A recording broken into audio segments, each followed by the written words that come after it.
Lewat akun Instagramnya, Rieke Diah Pitaloka, anggota DPR RI dari fraksi PDIP, turut merespon vonis Gregorius Ronald Tanur pada Kamis 25 Juli 2024. Menurut Rieke, ada yang janggal pada putusan Pengadilan Negeri Surabaya.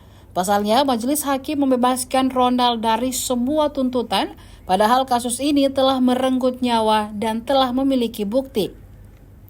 Jaksa sebelumnya juga telah menuntut 12 tahun penjara kepada Gregorius.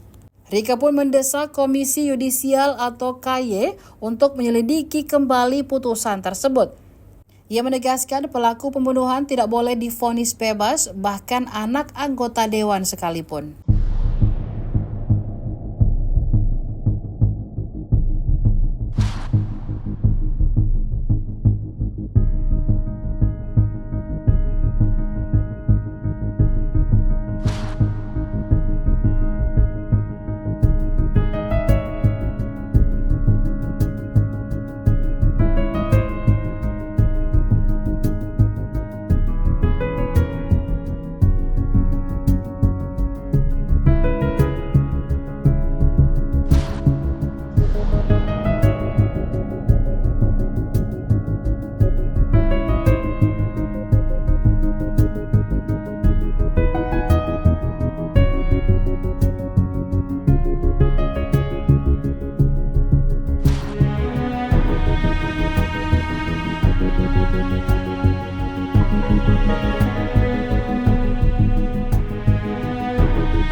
Majelis Hakim di Pengadilan Negeri Surabaya 24 Juli 2024. Indonesia jangan diam, viralkan, terus suarakan. Kita menuntut keadilan bagi korban yang bernama Dini Sera Atrianti yang kehilangan nyawa. Anak dewan, mau anak pejabat apapun, kasus seperti ini tidak ada vonis bebas.